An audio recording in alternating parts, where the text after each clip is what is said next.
Ada yang bilang, kalau berkat jangan ditolak. Tetapi juga untuk menjadi berkat, hayati itu kesempatan yang indah dari Tuhan. Kiranya Tuhan memampukan dengan menghayati firman. Seperti di pagi hari ini kita akan menghayati dalam Kejadian 22 ayat 18 dan ayat yang ke-19. Sebelumnya mari kita berdoa. Tuhan Allah Bapa yang penuh dengan rahmat, kasih-Mu akan menolong kami untuk terus mengucap syukur atas segala hal yang Tuhan nyatakan, untuk segala berkat-Mu, dan kiranya memampukan kami yang mendengar dan menghayati firman untuk menjadi berkat. Hanya di dalam nama Yesus kami berdoa. Amin. Demikian firman Tuhan ayat 18 dan ayat 19. Oleh keturunan mula, semua bangsa di bumi akan mendapat berkat, karena engkau mendengarkan firman-Ku. Kemudian kembalilah Abraham kepada kedua bujangnya, dan mereka bersama-sama berangkat ke Beersheba, dan Abraham tinggal di Beersheba. Saudara-saudara, untuk taat, untuk setia kepada Tuhan, kita perlu mendengarkan firman. Untuk mendengar dengan baik, kita perlu berdiam diri. Kalau kita berbicara dengan orang lain, dia berbicara dan kita berbicara, tentu kita tidak bisa mendengar dengan baik. Begitupun atas segala hal yang difirmankan Tuhan. Kalau kita hanya menjadi pribadi yang mau didengar, maunya Tuhan saja yang mendengar, tentu kita tidak akan menjadi orang yang taat. Karena sekali lagi untuk taat, kita perlu mendengar. Dan ketika kita mendengar dengan baik, kita menghayati firman-Nya seperti Abraham. Ketaatannya dengan cepat dia lakukan. Tidak menunda-nunda, tidak banyak pertimbangan, taat saja. Sehingga orang yang taat pada firman, mau mendengar firman, akan diberkati. Berkat Tuhan sungguh luar biasa di dalam kehidupan kita. Kalau saudara-saudara menghayati, mengingat, renungkanlah firman-Nya dengan baik.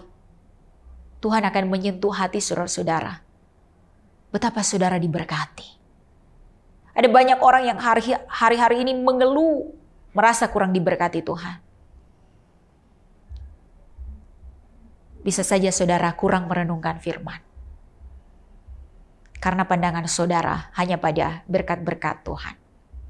Tetapi kalau hari ini, sekalipun ada banyak tugas mungkin yang sementara menanti, sekalipun ini akhir minggu, tetapi masih ada banyak tugas yang harus dikerjakan, tetapi juga ada berbagai macam perencanaan di hari ini bersama dengan keluargamu. Tapi kiranya ada waktu yang saudara-saudara berikan untuk merenungkan firman. Agar supaya semua tidak menjadi sia-sia. Karena berkat itu bukan hanya berkaitan dengan materi, tapi berkat yang dari Tuhan, dihayati, disyukuri. Di dalam hati, menyegarkan jiwamu, membuat bersuka cita. Sehingga ketika kita melihat keluarga kita, mereka adalah berkat Tuhan. Kita melihat pekerjaan kita, itu adalah berkat Tuhan. Kita masih boleh berusaha, sungguh luar biasa berkat Tuhan. Terlebih ketika kita masih boleh melayani Tuhan, itu adalah berkat yang luar biasa dari Tuhan. Tidak semua orang dapat berkat seperti itu. Tapi kalau saudara-saudara masih diberkati, dengan nafas kehidupan untuk melakukan berbagai macam hal, hiduplah untuk kemuliaan nama Tuhan. Sehingga di hari ini tetap ada sukacita melimpah-limpah dari Tuhan, firman-Nya akan meneguhkan iman. Firman-Nya akan menerangi setiap hati. Sehingga dengan keyakinan yang dibaharui, kita akan tetap terus mengakui bahwa firman sangat penting. Kesukaan kita pada firman yang akan menuntun kita pada jalan kebenaran. Tuhan memberkati. Amin. Mari kita berdoa. Tuhan Allah, kiranya dalam pimpinan-Mu, terang kasih-Mu, firman-Mu, menuntun kami pada jalan kebenaran. Sehingga hal-hal yang lama yang tidak berkenan di hadapan Tuhan akan kami tinggalkan. Dengan menghayati bahwa kami sudah diberkati Tuhan, kami mengucap syukur dan semakin giat hidup di dalam kebenaran. Kesukaan kami pada hal-hal yang benar yang berkenan di hadapan Tuhan. Dan ketika Engkau menerangi setiap hati, kami pun boleh menjadi terang. Kau bentengi dengan kuasa Roh Kudus dan gereja ini terus berdiri dalam iman percaya kepadamu. Hanya di dalam nama Yesus kami berdoa, mengucap syukur. Amin.